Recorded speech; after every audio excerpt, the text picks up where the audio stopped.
Hello everyone.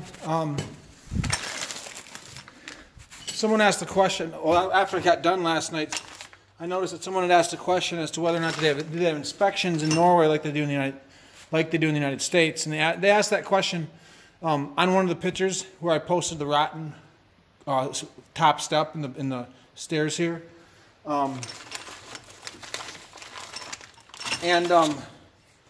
I think that person asked the question because they think other people might be thinking that, because there's kind of a broad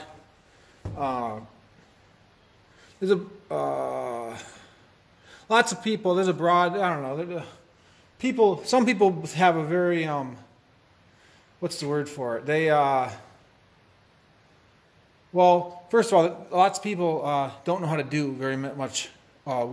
Building things on their own, and they rely on other people to do it. And when you have that way of thinking about things, everything becomes this. Everything becomes something that needs to be done for you, and you learn to think that way about everything. And about, for example, I'm an artist, so I make ceramic art. There's all kinds of artists. There's artists. It's like doctors. There's a doctor of botany. There's a brain surgeon doctor. So there's all these different kinds of doctors. There's all these different kinds of artists. Okay, some doctors can build houses, do woodwork. Some doctors can do artwork. Some artists can do woodwork, and some artists are great fishermen. So there's all different kinds of ways of looking at it. So there's always this concern, probably more so in the United States. I don't know what it's like here in Norway. There's always this concern about inspections and about for instance, when I made the first Fishtown tug tile, there was lots of people that were like questioning me doing that. They didn't think that, they thought I had to have some kind of trademark rights to do it because someone else was already doing the Fishtown tug logo on their t-shirts. So there's all this anxiety that people build up. Well, they built it up in me when I was first starting in Fishtown making the tugs, because I never even thought for a second that there was a problem with me making my own design of the tug. But there was all these hometown enthusiasts of the business that was already making the logo on their t-shirt that, either they had not made the tug themselves because they were afraid of stepping on someone's toes, or they truly didn't believe they could do it because of copyright stuff. So, first of all, if you're going to be a successful business owner, and if you're going to be successful in life, you got to take chances. You have to know the rules. Arnold Schwarzenegger has this quote in one of his inspirational videos that says, "You're not going to get anywhere in life if you don't break some of the rules." Now, what he's saying is, he's not saying breaking the law. He's saying breaking the rules. So there's this, and see, one of the problems is that people always want this specific, definite answer. It's like when they ask me if I'm moving or not. Because so many people cannot think for themselves, they need to label everything. They need to put things in categories, and they need to, and that one word means something to them based on how they were brought up. So, what does it have to do with woodwork here in the Dunkelageret and inspections and all these other things? Well, what it has to do with is, you can look at the concern of having an inspector. You can look at that the same concern as whether or not I can trademark, whether or not I can make my own tug tile, or whether or not, whether or not I'm, like Arnold Schwarzenegger said, you can't be successful in life unless you break some of the rules. What he's saying is that there's these unclear kind of rules of life that society kind of hangs on, and some people are creative enough and are outgoing enough to to understand what the rule is and what the general perspective of that rule is, and they're willing to take the chance to do something different or go out there on a limb that they know might be a little bit pushing the limits. This is what the same idea behind being innovative. When you're innovative, you go into new boundary, you go into a new realm of reality that no one has perforated yet. So people don't like that. People fight it because it forces them to change. If it's a better idea, it forces them to change. They don't want to change for a number of reasons. Okay, so that might be getting you nervous now, thinking, oh, well, great. Leif thinks he can, work on he can fix a brick building using straw, right? Leif can do anything. Yeah, no, that's not what Leif can do. But what Leif knows is that Leif grew up in a farm, kind of a farm, not technically a farm where we're farming things. Well, we did. We had a really big garden, but I grew up in a life that was many times we built things. We built sheds. We built fishing shanties. We built fence posts. We built birdhouses. We did all kinds of building throughout my life. We mended things. We built monarch butterfly cages. I got a little bit older. I worked one whole summer. I worked in a big remodel of Sam's Club, and I worked with metal studs, which is totally different than working with wood. It's much more. You have to be very precise with metal studs. It's not as forgiving as wood. So, I built two fish shanties. I did work for a farmer fixing her barn once. I've did maintenance at the village of Sutton's Bay. I've done a whole variety of things. What else did I do? I did I've owned 3 galleries where I built things in the gallery to make it my gallery. Added things to it. So I've done lots of things with making wood things. Just living on a kind of a farm setting. Also, you're just around. You just got to do things and make things sometimes, and you got to figure things out differently than if you're in suburbia. So there's more people living in suburbia than there is living on the farm setting. So what happens is that there's this suburbia people. Many times, lots of them are very handy and can fix things and are very amazing people. Are amazing. So don't get me wrong here, but the idea that I need a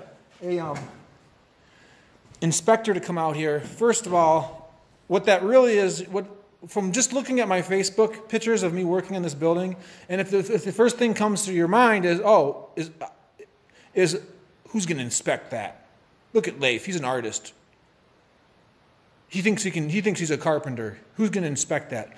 See, that right there, if that's the first thing that comes to someone's mind, you really should just defriend me, and we shouldn't be friends on Facebook, because that's not cool. But I will give you the benefit of the doubt, and I'll teach you a lesson here. So, I'm giving you like a lesson that that would have taken you a long time to figure out on your own. So first of all, if everything had to be inspected that we ever did in life, no one would ever do anything, because this is how the inspection process works. Usually what happens is when someone builds a new building, there's rules that your county, for instance, make based on your zoning and other things that you have to follow. For instance, how wide the railings are on your on a railing. How your railing posts have to be a certain width, or the height of a deck, or how many stories your building can be. I'm sure steps have some kind of zoning back in Michigan in Leelanau County. You probably can know steps that are only so high. So there's several zoning parameters that you have to follow. Okay. So when you're building a new building, it's something that you're always hearing about when you're talking to your contractor and telling him what you want to have done in your house. He'll keep mentioning inspectors. Oh, this doesn't go by code, and this, that, and the other thing. Okay, that's when you're building a new house. Okay, when you're doing a remodel in your own house, you hardly ever will have to worry about inspectors unless you're like doing a completely like new addition, new room where you're hiring contractors to come out. And work. But if you're doing this work on your own, you know, it's one of those things. And you know, let me tell you another little thing about life. You know, let's say you want a new light in your bathroom, and you know exactly how to do it yourself, and like you know, you can wire it yourself and everything. Do you know? At what point do you think you need to call someone to do it, and at which point do you do it yourself? Is someone just because you're not a certified electrician? Does that mean that you're gonna? Does that mean that you're gonna somehow like set off some kind of alarm back in the zoning building, and then you're gonna get slapped in the wrist and fined because you put a new light in your bathroom, wired it yourself? You know, so like what I'm saying is that, you know, being a human being, we know we learn how to do things, and we have to like survive, you know. So at some point, this idea of inspectors, it's like it's an idea that's like it's a non-idea. It's something that isn't reality. It's you know, because we have to survive as human beings.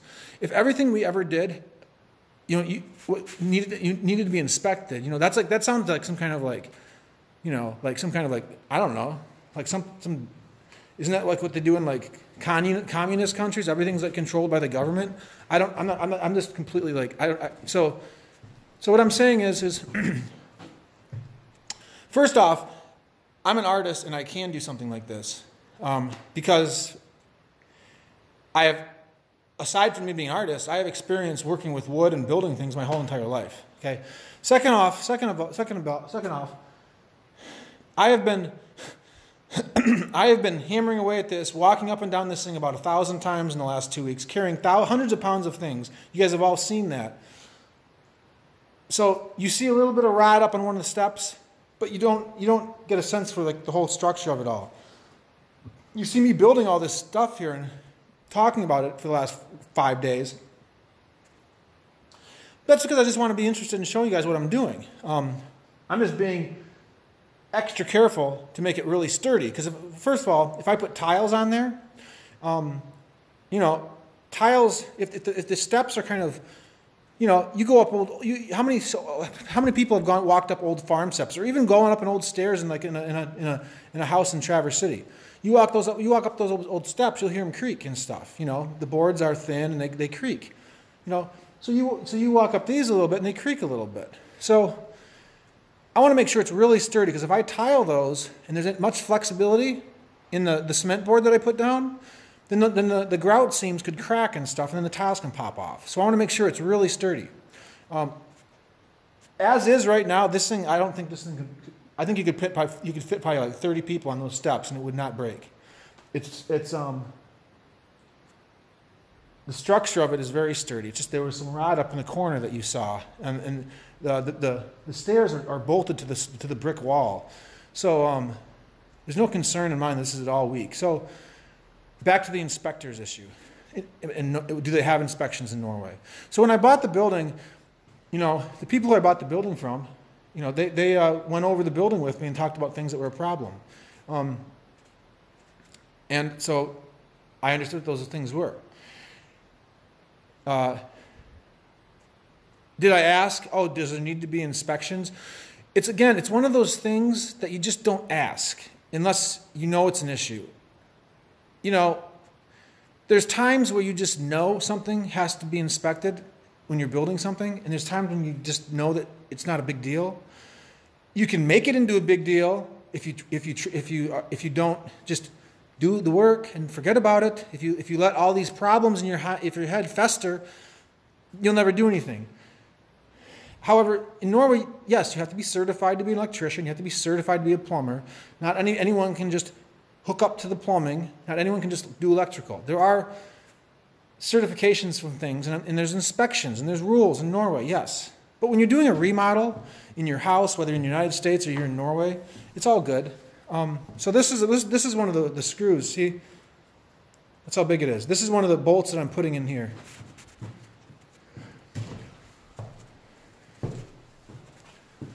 See? Right into the brick wall, okay? So not only do I have these 8-inch into the brick wall, there's going to be 4 of them, I have about 20 of these that go into the wall about 6 inches. So, and this thing is already completely like solid foundation there. So, you know, I don't want the thing to fall either. That's another thing that you should understand. And the whole idea of keeping the professionals professional, and you know, only the professionals can do the most professional work. You know, I can make some arguments about a lot of the professionals and the workers that I see working for the professionals that can you know, I can make arguments against looking at me and my work and being an artist and my level of perfection when it comes to like the fine details, opposed to some of these people that are building buildings and stuff, you know, and how well they've paid attention to fine details. So, you know, we can make arguments either way. So, I'm doing a really good job in this. I know I am.